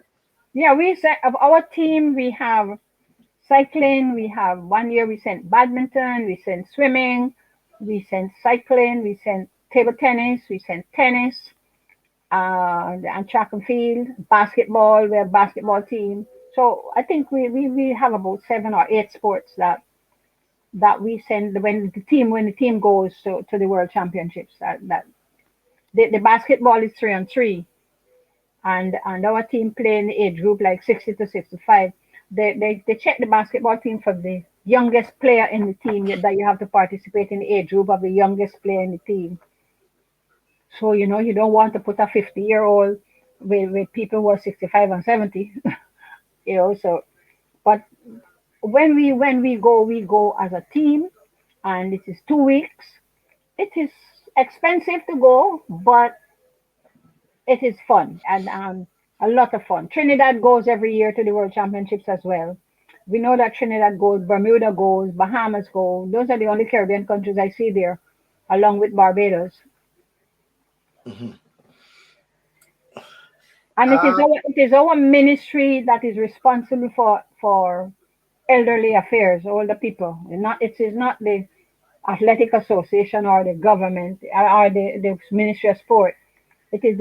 Our senior games is put on by the ministry that is responsible for older people, whatever you call it, or whatever you want to call it. Ours is yeah, called the Ministry of elderly Elderly affairs. Affairs. Well, yeah, in some islands, maybe social services or something to that effect. Um, Kathy, what sort of message would you pass on to administrators, current administrators, or prospective administrators in the Caribbean in terms of the challenges, albeit your tenure from a different era, but you're still, around, and you have experienced not just the changing of the guards, but the tide. Okay, what sort of message would you send to administrators who are there, current administrators, and those who intend to get into sports administration in the region? Some of the challenges they should look forward to as well. Okay, we over the years have operated as volunteers. Volunteerism across the region is going out of style. I find that you don't have too many people now who are willing to volunteer. Some of them may be willing to volunteer, but their situation in their own personal life do not allow for them to give the kind of time that and effort and energy and resource that we as volunteers could give. So I think current administrators and future administrators are going to have to rethink the way that their organizations are operating.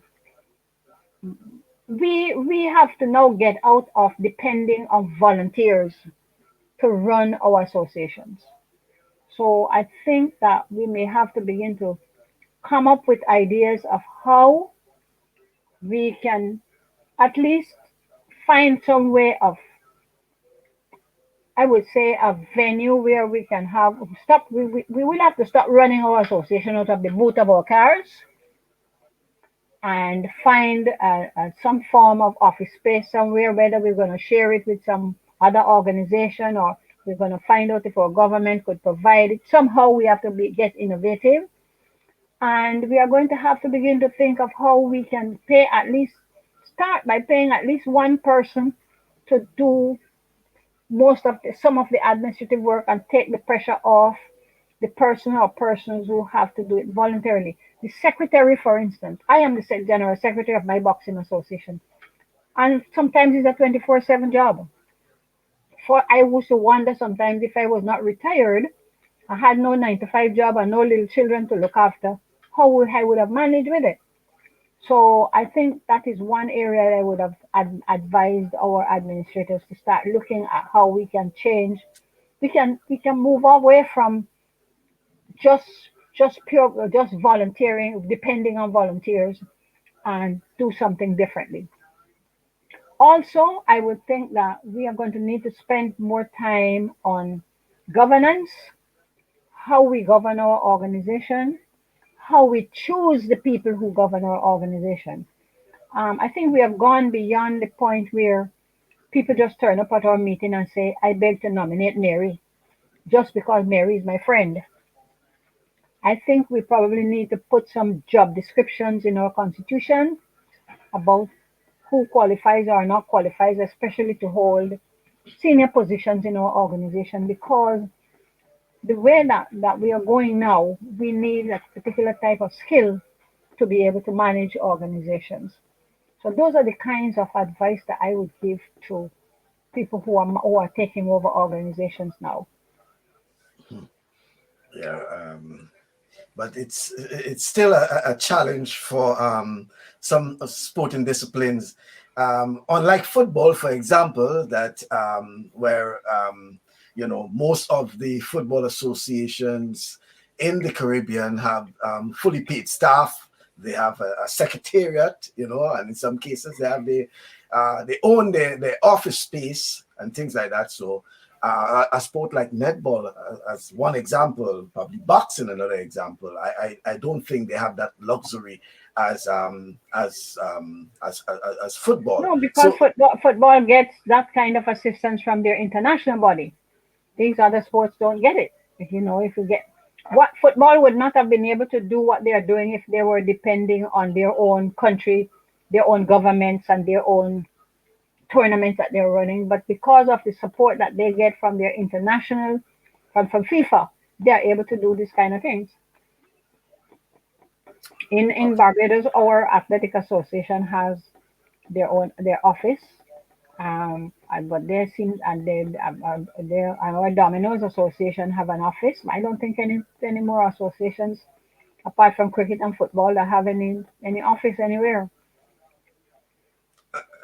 Right. So, and then how do we, well, and as you indicated, so how, these are some of the challenges that our sports administrators face. And you're speaking as someone who's speaking not just to probably netball or boxing, but speaking to administrators across the Generally, Caribbean. yeah, Yeah, generally. general administrators. These are some of the challenges that they'll have to overcome. How do you think they can, tackle some of these in the interim?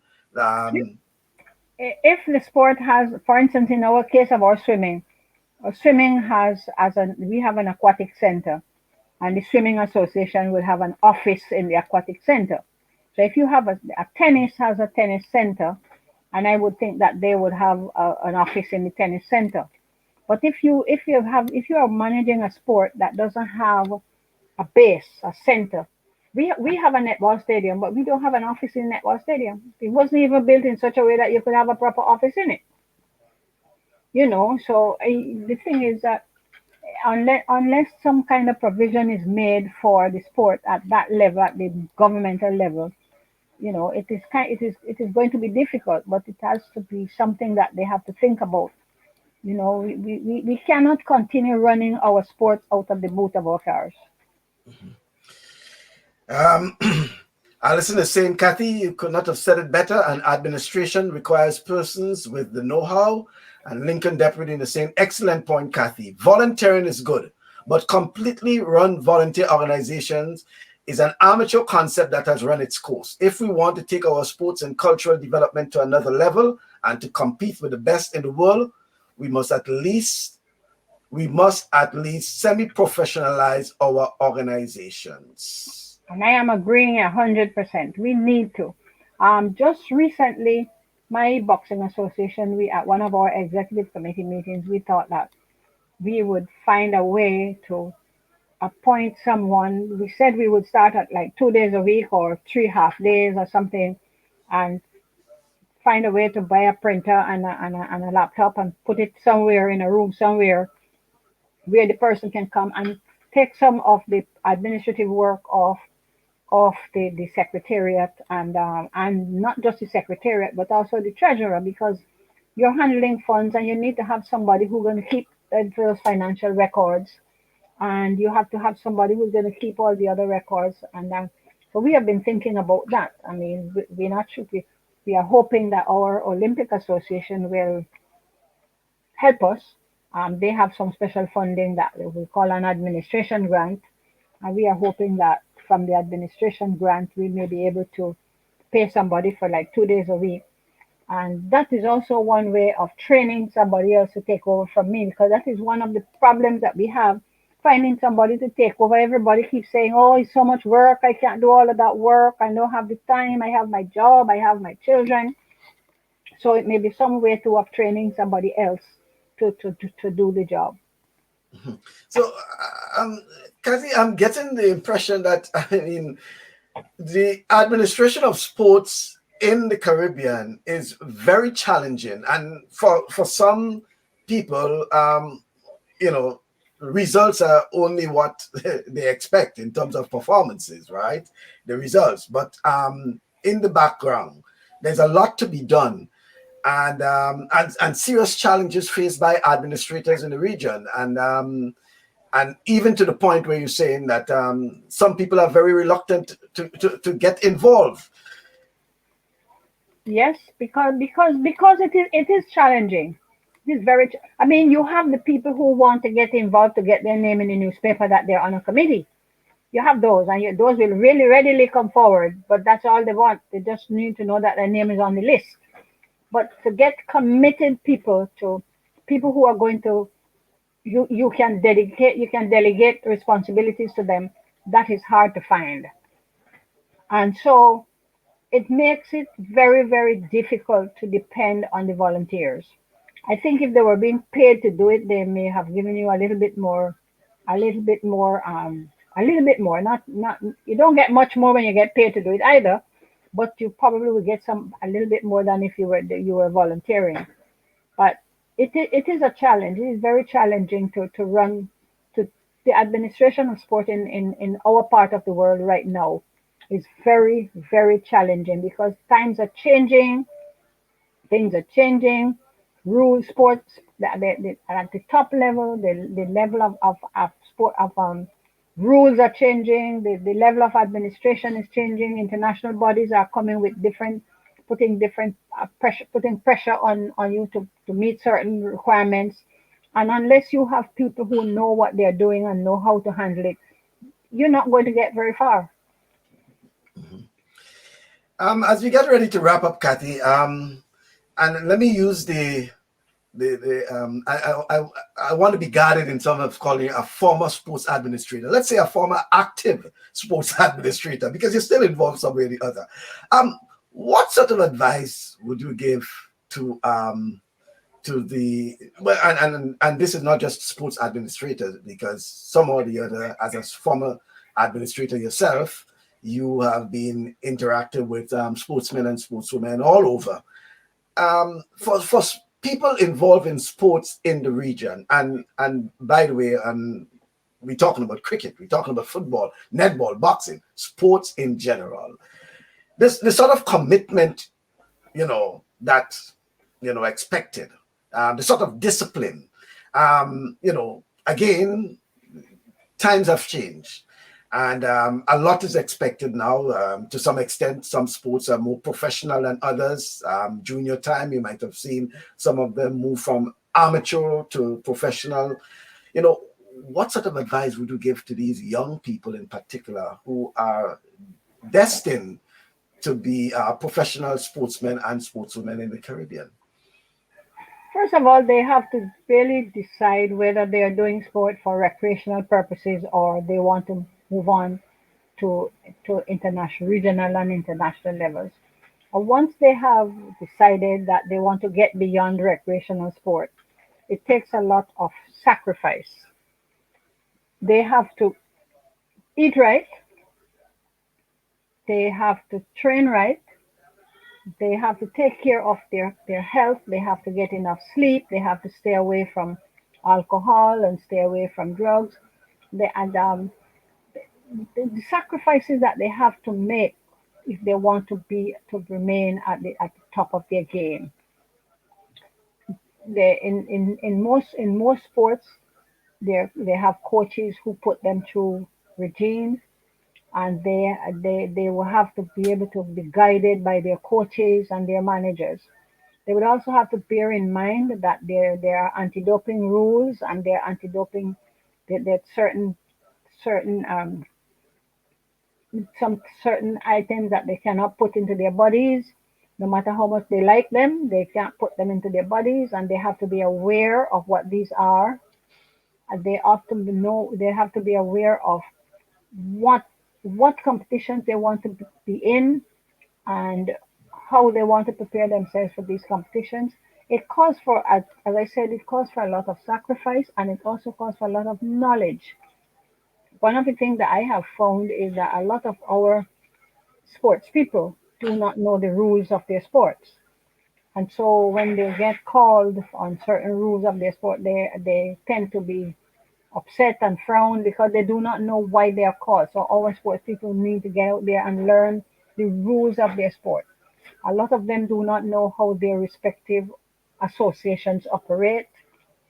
So when they see something happen, they think it just happened out of the blue. They need to familiarize, our sports people need to familiarize themselves with what happens in their sport, how their sport is managed, how their sport is governed. And then when it comes to their regular training, they have to understand that they have to go through training programs and to prepare their bodies for it. It is rigid.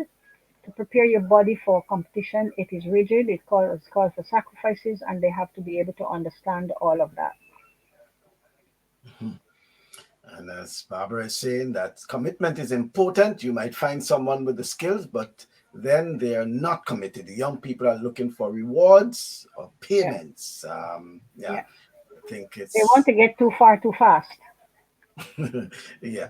And what's about? Let's look at the issue of clubs and the structure, because you have been involved, and your longevity had to do also with your involvement and your knowledge, and some of it, as you indicated, is because you undertook on your own to educate yourself on certain things.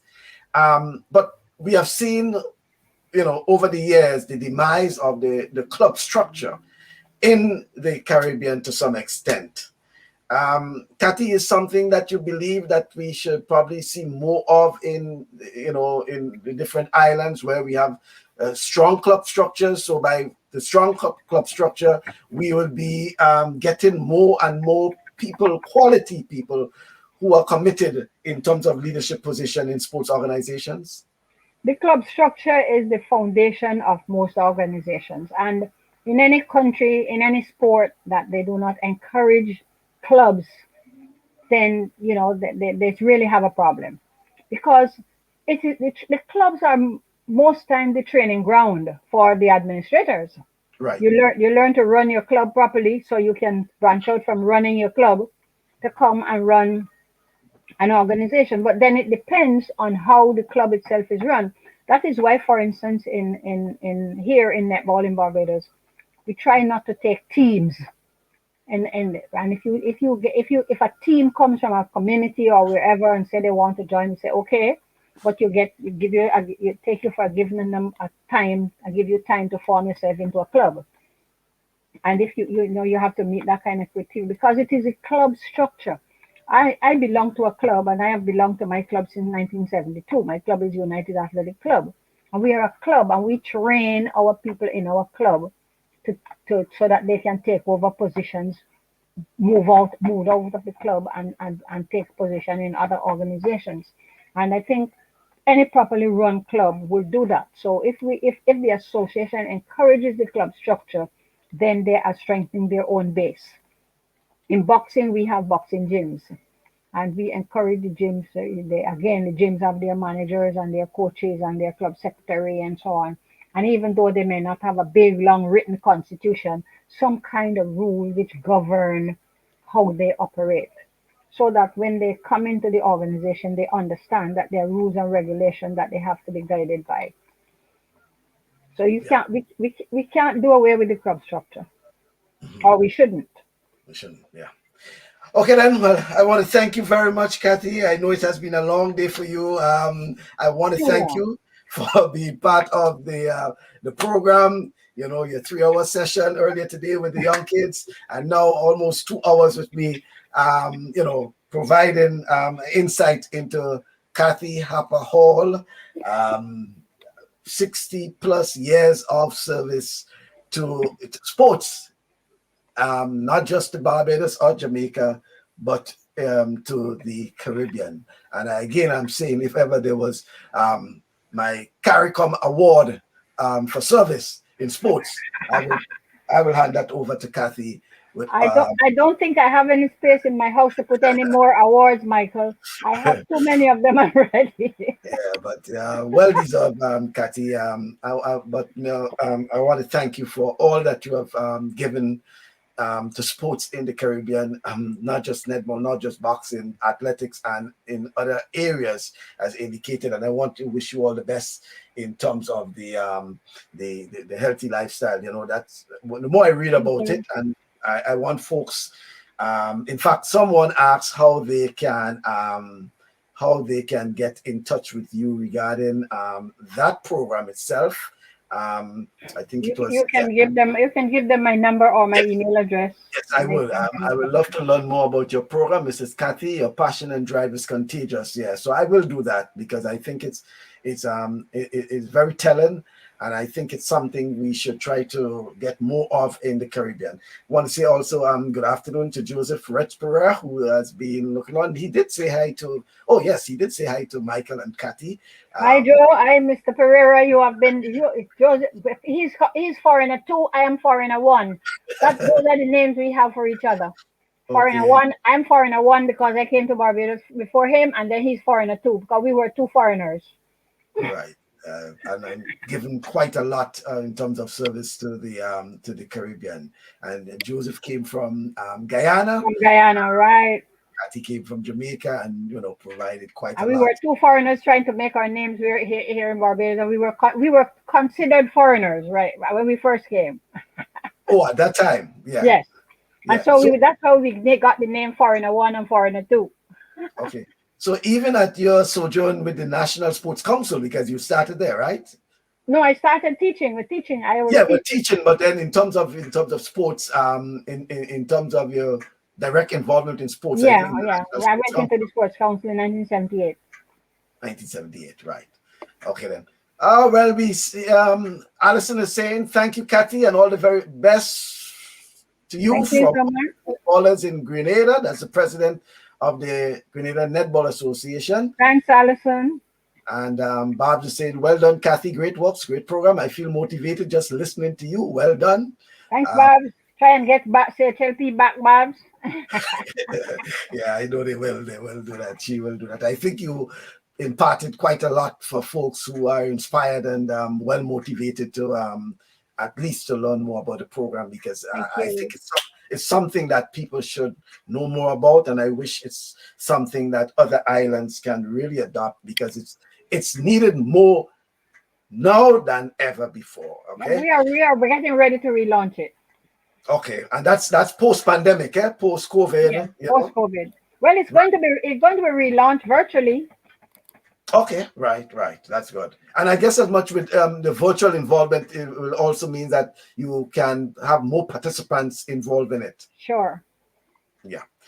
Okay, then. Well, all the best, Kathy. Thanks very much for Thank being part of you. the program. I want to wish you all the best. Thank you very Thank much. you too, and thank you for having me on this program. Thank you. Okay, then. You're welcome. Okay, then. All right, then, folks. So that's Kathy Harper-Hall speaking to us from Barbados. Yes, she was in Barbados. Well, I'm in New York, and no doubt giving us insight into so much that we learned today. And thank you also to all the folks who have been part of the program: Bob Simpson, Alison Miller, Tora Deputy, Red Pereira, Hazel, Larissa. Thank you very much. Not forgetting Vida and others who have been part of this program. It's quite interesting from what Kathy says. I like the idea of the senior games. The senior games is something I think folks can look forward to. Yeah. And just a footnote, come next Saturday, we'll be talking to Ray Duncan. As similar to what Kathy has been speaking about, Ray Duncan has been tucked away somewhere in St. David in Grenada and doing a lot of coaching young folks, in the cricket, with the assistance of Raw Lewis, the West Indies team manager. And Ray has been very quiet, conservative, but we'll be talking to Ray Duncan come next Saturday. And I think Raw will be with him. That's Raw Lewis will be with him, and we'll be talking about the program that he has instituted, which, by the way, has resulted and provided a number of cricketers for Grenada. The people like Preston Maxwell and all these guys came through that program, and he has been doing wonderful things there. So thank you once again, and I want to wish you all the best. Don't forget, on Thursday we have another program at 6:30 in the evening. You join us then, and until then, you have a great weekend.